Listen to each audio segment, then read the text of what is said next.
God came into this planet, into this life, into this experience to cause you to grow in spirit, mind, soul, heart, and whatever else.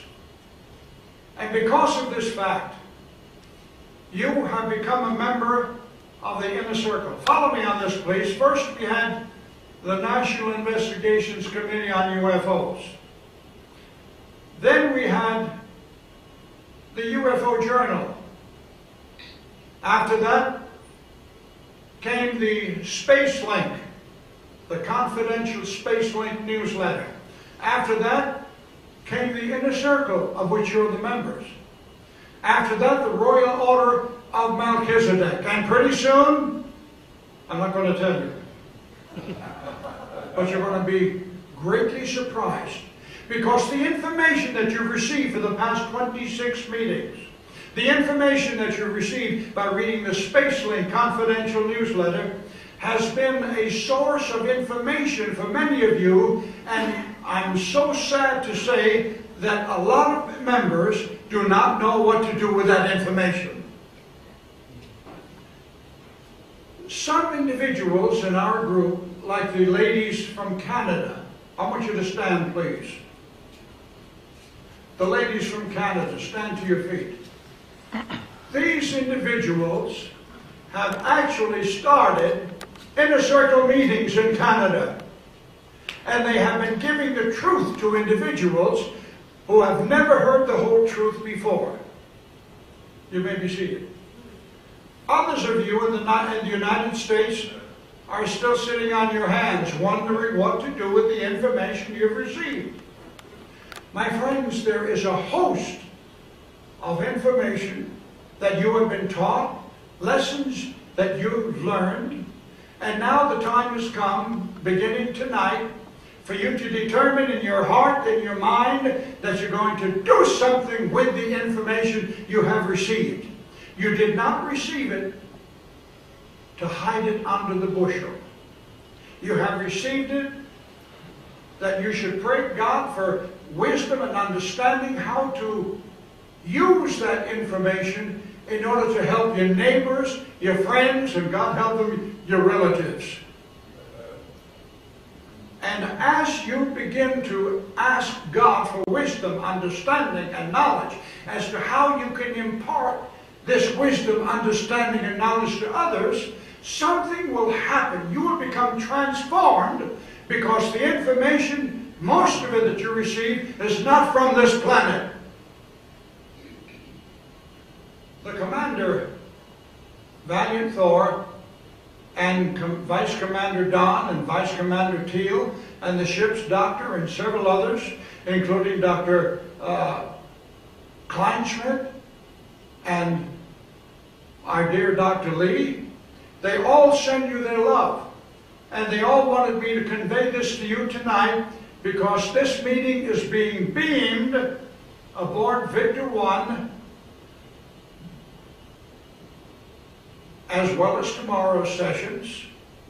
And Vice Commander Teal is going to use your facial expressions, your receptivity of what you've heard these next 2 days in her classes, not only on Victor 1, but also on the Starship, as well as other planets that she may be visiting at that particular time. She said of all the groups, of all the inner circle groups in the world, this happens to be her favorite. She said, I love those people. And she really means it too. But now getting back to the Master. He went hither, thither, and yon, and the highways and the byways. He addressed the people in the temple. He addressed the people alongside of the shore. And he went in the crowded marketplaces, and he met people in private, and he gave them hope where they had no hope. He gave them healing where there was nothing but sickness and disease. You know what he did one day? His father Joseph said, Jesus, you've been invited to speak to the Sanhedrin, to the priests in the temple. And the Lord said, I know. And Joseph said, how did you know? He said, he just looked at him, and all of a sudden Joseph knew. So this Master Jesus went to the temple, and there was delivered to him 2 huge scrolls, of which he chose one. And the scrolls were so large. The reason I know this is because I saw it on the history coins on my recent visit to the ship. 2 men had to open the scroll, and lo and behold, it was the scroll of the prophet Isaiah. And he read the following words: the Spirit of God is upon me. He's reading from Isaiah now. That was written thousands of years before the birth of Christ. The Spirit of God is upon me because he hath anointed me to preach the gospel to the poor, and to preach deliverance to those who are held captive. And then he closed the scroll. And then he said he added certain words to the scroll that are mentioned in the New Testament now. He said, gentlemen, this day is this prophecy fulfilled in your ears. The Aramaic says, this day has the whole truth been revealed to your hearing and your understanding. Well, the officials at the temple were all bent out of shape. They said, how dare this man come in here, the son of the carpenter, and tell us this day this prophecy has been fulfilled. And you know, they went and they grabbed him and they started shaking him, and he put his hands up. He said, keep your hands off of me, because I'm here for this purpose, for this reason today, to proclaim the unsearchable riches of God.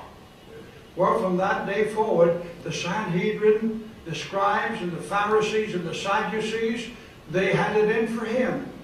You know why they were called the Sadducees? How many people know? Does anybody know? The Sadducees did not believe in the resurrection. That's why they were so sad, you see. All right. Now, Jesus the Master healed in many ways. Now, these are things that you, my dear friends, tonight can perform in and of yourself with the help of Almighty God. Number one, he spoke his word. He spoke the word of healing. How did that happen? One day, about 14 people, soldiers in full regalia, came riding up on horseback, and they stopped the Master who was walking along the streets with his disciples, and his disciples looked at the soldiers, and they said, uh-oh, we're in for it now.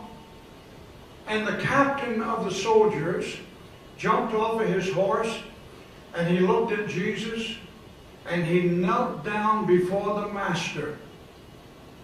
He said, Jesus, I'm the captain of this troop, of the Roman army. And I humbly beg you to come to my house, because my son is very sick. Now, the King James made a mistake there. The King James Bible says, my servant is sick. It wasn't his servant, it was his blood son. And the soldier got up, and he said, I'd really appreciate it if you could come to my house and put your hands on my son and heal him, because he is very, very sick. Jesus helped this soldier to his feet, looked him square in the face, and he said, my friend, your son's going to be all right. He said, yes, I know, as soon as you come. He said, I don't have to come. I am sending my word. About 25 miles away, the Lord sent his word. And he told the captain, he said, you get back on your horse, and you and your men travel back to your village, and by the time you get there, your son will be healed. Well, the captain could hardly believe his ears, but he believed the Master. Jumped on his horse, went galloping back into his village, and who does he see coming running toward him? Instead of dying at home, his son ran up to his father. They wrapped their arms around each other, and the son said, Dad, I was healed a certain